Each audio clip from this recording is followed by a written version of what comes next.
Mathabhanga BJP বিধায়ক সুশীল বর্মনকে হেনস্থা এবং তার গাড়ি ভাঙচুরের প্রতিবাদে মাথাভাঙ্গায় বিক্ষোভ মিছিল করল বিজেপি।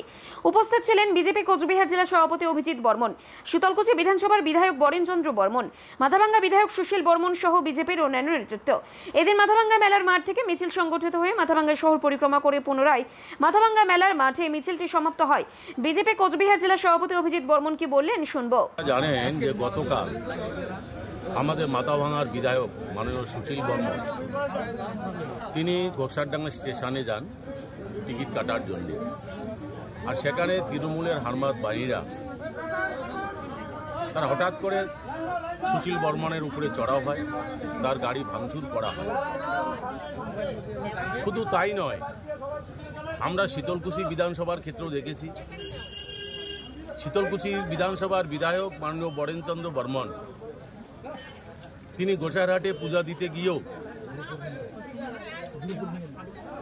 আপনারা জানেন যে গুরু পূর্ণিমার দিন আমাদের মধ্যে অনেকে পুজো করেন, গুরু পুজো করেন। সেই গুরু পূর্ণিমার দিনে তিনি পুজো দিতে যান গোসাইরহাটে, সেখানেও তিনি আক্রান্ত হন। আজকে সারা জেলা জুড়ে আজকে যে তৃণমূলীদের সন্ত্রাস চলছে, তাদের আতঙ্ক, তাদের পায়ের তলার মাটি সরে গিয়েছে। কোচবিহারের মানুষ তাদের পাশে নেই, তারা বুঝতে পেরেছে।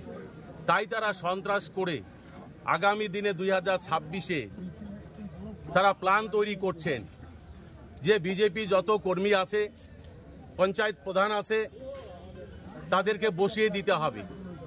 কিভাবে বসাবে? একমাত্র উপায় যে তাদেরকে ধরছে এবং ব্যক্তিগতভাবে ফোন করে হুমকি দেওয়া হচ্ছে।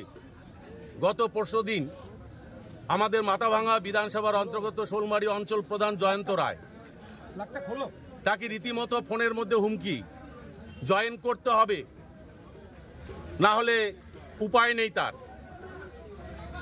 তো এইভাবে শুধু মাথাভাঙ্গা শীতলকুচি বিধানসভা নয়, সারা কুচবিহার জেলা জুড়ে, সিতাই, দিনহাটা